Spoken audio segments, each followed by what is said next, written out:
નમસ્તે બાળ મિત્રો, જય શ્રી કૃષ્ણ. કેમ છો બાળકો?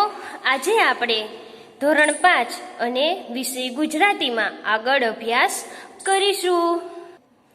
બાળકો, પાઠ કેટલામાં આપણે લખતા હતા? હા, છઠ્ઠો. શું નામ હતું? નર્મદા મૈયા. આપણે બાળકો એમાં 1 થી 5 પ્રશ્ન જવાબ છે તે લખી લીધા છે. હવે આપણે પ્રશ્ન નંબર 7 લખવાનો છે. પણ છઠ્ઠો પ્રશ્ન શું છે એમાં આપેલો છે ને? હા, સરસ. તો તમે બધાએ પાકો કર્યો? Very good. તો આપણે પ્રશ્ન નંબર 7 છે એ લખીશું. પ્રશ્ન 7 શું છે? જો નીચેના શબ્દોના સમાનાર્થી શબ્દો લખો. તો આપણે લખીશું કેવા અક્ષરે? હા, સારા અક્ષરે. એમાં પહેલું છે પર્વત. પર્વત એટલે થશે પહાડ. લખો બધા.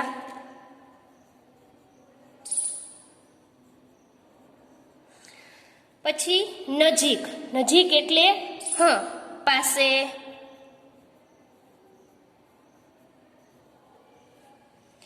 ત્રીજું છે કિનારો. કિનારો એટલે કાંઠો.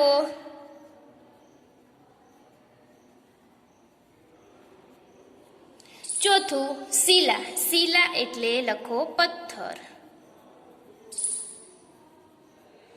પાંચમું છે લાભ. લાભ એટલે ફાયદો.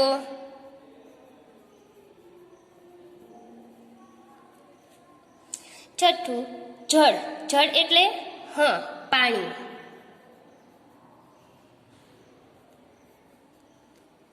સાતમું મુસાફરી. મુસાફરી એટલે શું થશે? હા, યાત્રા. ચાલો, આઠમું અને સૌથી છેલ્લું પર્યટક એટલે હા, પર્યટક છે. જુઓ, પર્યટક અને પર્યટન બંને અલગ અલગ. અહીંયા પર્યટન છે. પર્યટન એટલે હા, પ્રવાસ.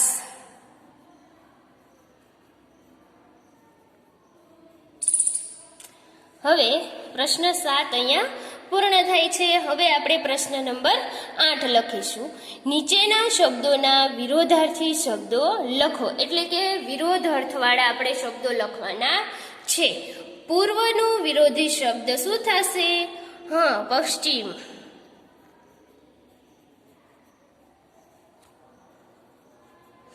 પછી સુંદર તો ઘણી વાર આવી ગયું છે. હા, કદરૂપું.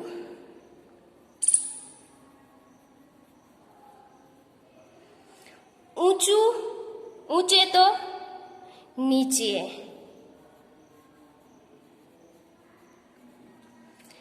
પછી છે અજવાળું. અજવાળું તો શું થશે બાળકો? હા, અંધારું.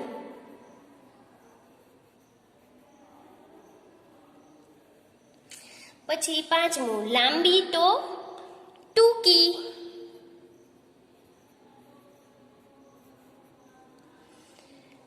પછી સુખ તો હા, દુઃખ.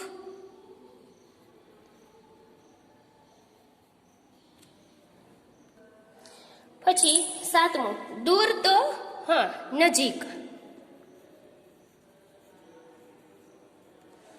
પછી આઠમું છે ઉત્તર એટલે હા, દક્ષિણ. ઉત્તર તો દક્ષિણ. પછી છે કુદરતી. તો ત્યાં આવશે કૃત્રિમ.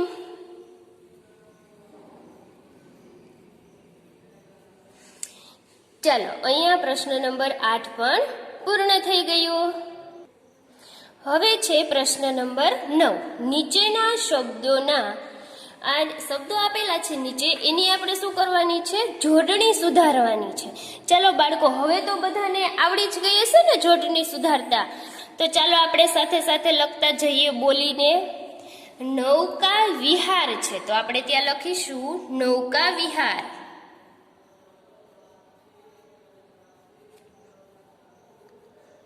નૌકા વિહાર એટલે શું ખ્યાલ છે ને?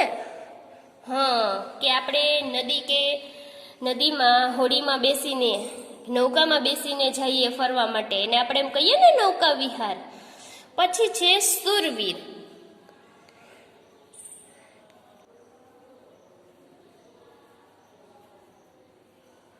ચાલો, સુરવીર. હવે છે ત્રીજું પથ્થર. તો અહીંયા આપે જો પત્તથર છે ને ત આપેલો છે, તો ત્યાં ત ના આવે, શું આવે? થ જ આવે. લખો પથ્થર. ચોથું અણીદાર, તો લખો ત્યાં અણીદાર.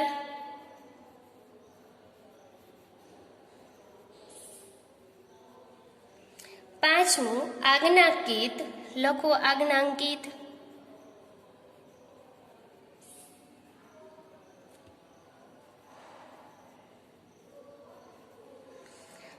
છઠ્ઠું જીવાદોરી, લખો જીવાદોરી.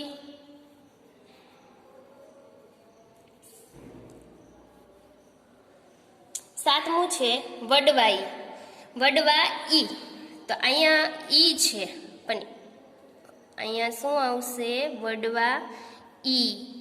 ઈ એટલે સ્વરનો ઈ આવશે, છે ને? હા, વ્યંજનનો નહીં. શુક્લ તીર્થ, ચાલો લખીએ શુક્લ તીર્થ.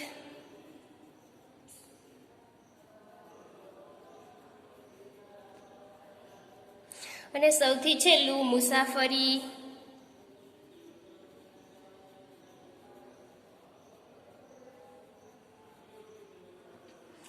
હવે અહીંયા પ્રશ્ન 9 પર પૂર્ણ થઈ ગયો.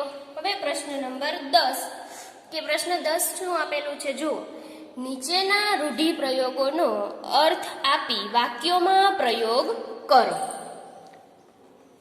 તો એમાં પહેલું છે પંખીની પાંખેને પાણીના પ્રવાહે જવું. ચાલો લખીએ. વહેતા પાણી પર ઊંચેથી નજર રાખીને. હવે અર્થ લખાઈ ગયો. હવે આપણે વાક્ય લખીશું. લેખકે નર્મદા મૈયાને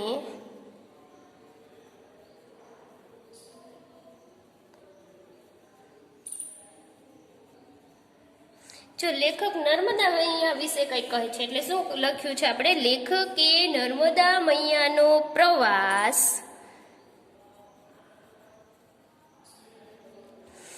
પંખીની પાંખે ને પાણીના પ્રવાહે કર્યો છે.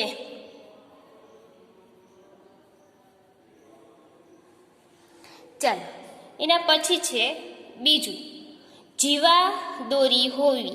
જીવાદોરી હોવી એનો અર્થ શું થાય છે? ચાલો લખીએ. જીવનનો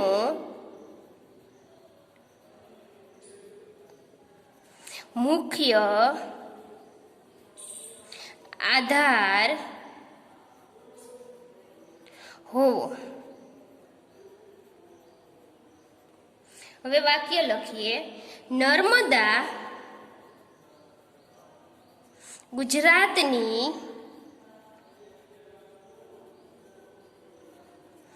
જીવાદોરી છે.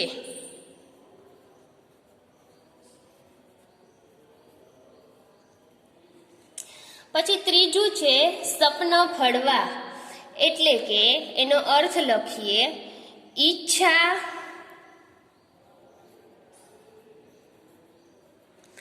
પૂરી થવી. હવે વાક્ય લખીશું. દીકરો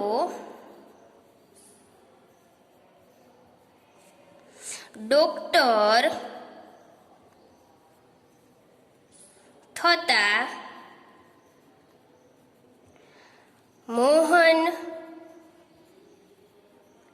મોહનભાઈના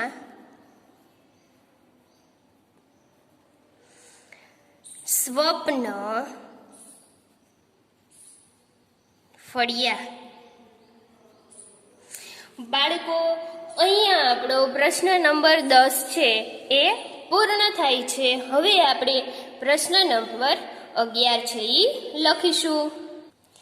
જો બાળકો, પ્રશ્ન 11 શું છે? નીચેના શબ્દોને શબ્દકોશની કક્કાવારીના ક્રમમાં ગોઠવો. તો અહીંયા આપેલું છે સુંદર, સરસ, સૈનિક, સફેદ, સિંચાઈ અને સ્નાન. તો હવે અહીંયા બધે જ સજ આપેલા છે. તો હવે આપણે બારાક્ષરી પ્રમાણે જોશું ને. હા, તો સૌથી પહેલા કયો શબ્દ લખવાનો થશે? હા, સફેદ.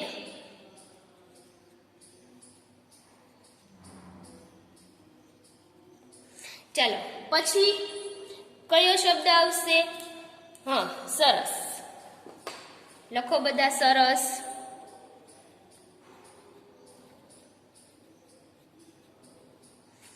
પછી સિંચાઈ.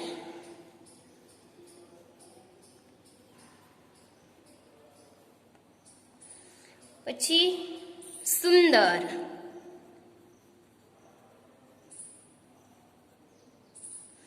અને સૈનિક.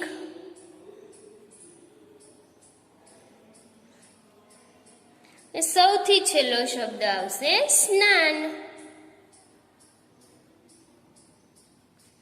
ચાલો, અહીંયા પ્રશ્ન 11 પણ પૂર્ણ થઈ ગયો. હવે બાળકો, પ્રશ્ન નંબર 12 છે. નીચેના શબ્દ સમૂહો માટે એક શબ્દ આપો. તો એમાં પેલું છે હોડીમાં બેસીને ફરવું, એટલે થશે નૌકા વિહાર.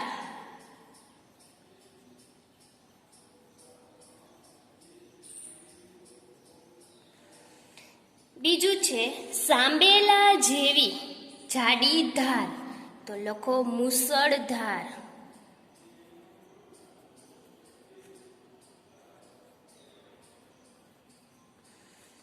પછી છે ધનુષના જેવું અર્ધગોળ સપ્તરંગી દ્રશ્ય. શું થશે બાળકો? અરે વાહ, મેઘધનુષ.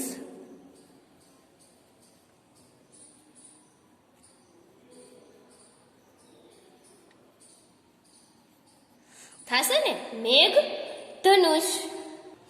ચાલો, લખાઈ ગયું બધાને મેઘધનુષ. હવે ચોથું, નદી કે દરિયા વચ્ચેનો જમીનનો ભાગ. કયો આવશે બાળકો? અરે વાહ, સરસ, બેટ. સૌથી છેલ્લું, લોકોનું ભરણ પોષણ કરનાર માતા, એટલે કે લોકમાતા.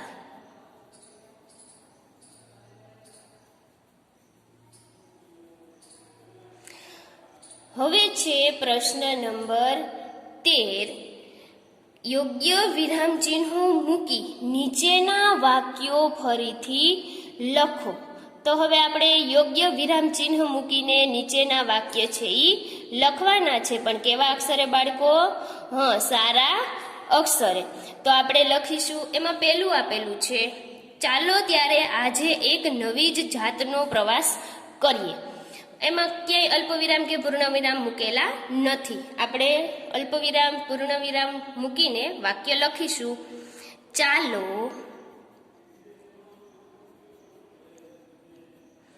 અલ્પવિરામ ત્યારે આજે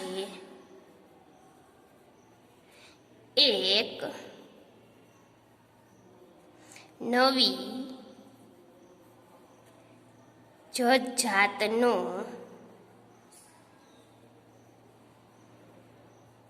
શું આવશે બાળકો?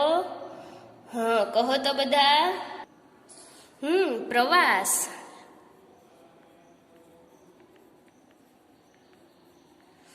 શું કરશું? હા, કરીએ.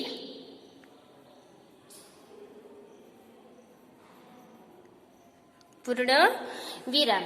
હવે બાળકો, બીજું છે, વાહ, હવે ગુજરાતમાં પ્રવેશી ગયા. તો લખીએ વાહ, ઉદ્ગાર ચિહ્ન. હવે ગુજરાતમાં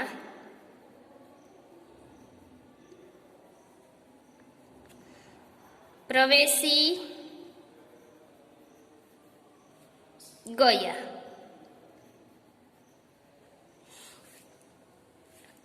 બાળકો, અહીંયા પ્રશ્ન 13 છે ઈ પૂર્ણ થઈ ગયો. હવે જુઓ, આવા પ્રશ્ન 14 શું આપેલું છે, નિબંધ લેખન કરો. કે નદી વિશે 10-12 વાક્યો તમારી નોટબુકમાં લખો. પણ આપણે અત્યારે આમાં લખવાનું નથી. બાળકો, પછી જુઓ પ્રશ્ન નંબર 15. તમે કરેલા પ્રવાસનું વર્ણન કરતો પત્ર તમારા મિત્રને લખો. અને હવે તમને બધાને પત્ર લખતા આવડે છે ને? તો તમારે અહીંયા પત્રનું છે તમારા મિત્રને લખવાનો છે. પણ કેવી રીતે? તમે કરેલા એટલે તમારા શબ્દોમાં વ્યવસ્થિત તમારું સરનામું, અને તમારા મિત્રને લખતા હોય તો આપણે પ્રિય મિત્ર લખી શકીએ ને. અને છેલ્લે શું લખવાનું છે, યાદ છે ને? સરસ. આપણે પત્ર એક બહેનને લખ્યો હતો ને? શેના માટે લખ્યો હતો? યાદ કરો જી. એ કંઈક પહેલા નંબરે આવી હતી ને શેમાં? Very good. તો તમારે અહીંયા એવી જ રીતે પત્ર લખવાનો છે, અને સારા અક્ષરે વ્યવસ્થિત લખવાનો છે. બાળકો, પ્રશ્ન નંબર 16 છે એ હવે આપણે લખીશું. નીચેના પ્રશ્નોના માગ્યા મુજબ ઉત્તર લખો. એમાં પેલું ઉદાહરણ આપેલું છે કે જો નર્મદા અને આનંદ આપનારી. તો સુખ છે તો આપણે ઉદાહરણ મુજબ જ લખીશું. ચાલો લખો. સુખ આપેલું છે તો લખો સુખદા,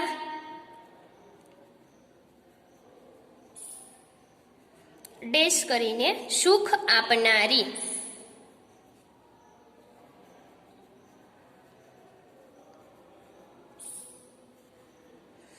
પછી છે વર, તો લખો વરદા,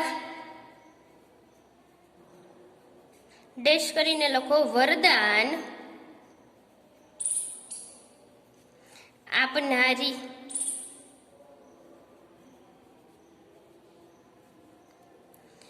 શુભ, તો લખો શુભદા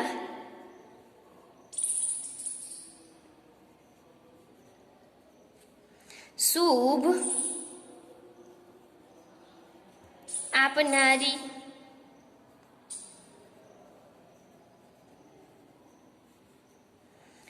હર્ષ, તો લખો હર્ષદા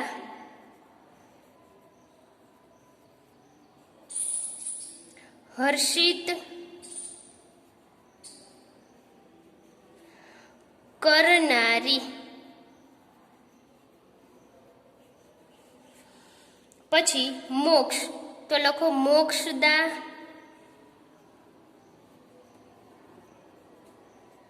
મોક્ષ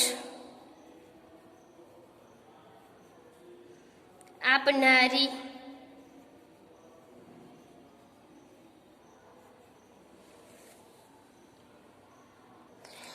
પછી છે નીચેના શબ્દોનો વાક્યમાં આપણે છે નીચે જે શબ્દો આપેલા છે એને વાક્યો પ્રયોગ કરો. એટલે હવે આ જે શબ્દો છે એની ઉપરથી આપણે વાક્ય બનાવવાના છે. તેમાં સૌથી પહેલો શબ્દ છે લીલોતરી. તો આપણે લખીએ ચોમાસામાં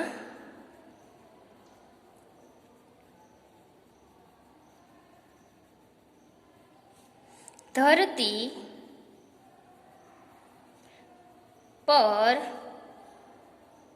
લીલોતરી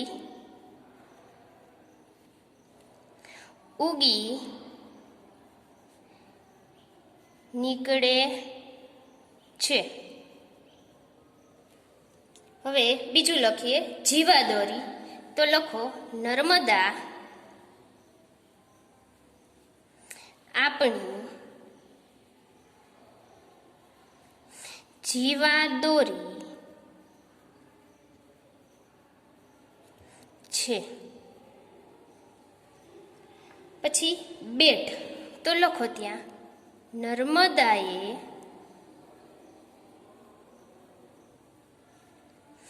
અહીં બેટ બનાવી દીધો છે.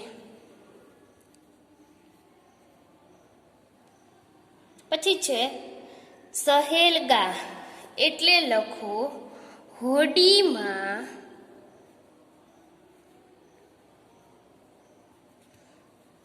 બેસીને સહેલગા કરવાની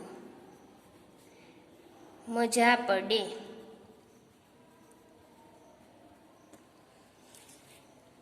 પાંચમું છે મુસાફરી, તો ત્યાં લખો મુસાફરી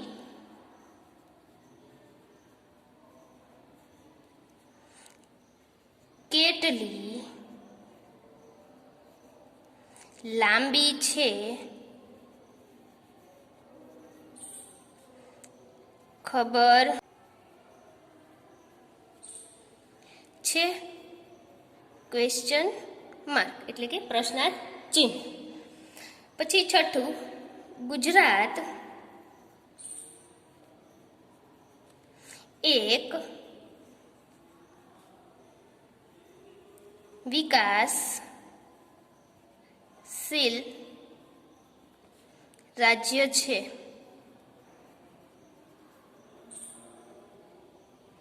પછી નર્મદા, તો લખો નર્મદા આપણી લોકમાતા છે. બાળકો, અહીંયા આપણો આ પાઠ નર્મદા મૈયા શું થાય છે? પૂર્ણ થાય છે. અને આશા છે કે તમે બધાએ વ્યવસ્થિત અને સારા અક્ષરે મારી સાથે જ લખી લીધું હશે. આપણે ફરી મળીએ ત્યાં સુધી બધાને મારા જય શ્રી કૃષ્ણ.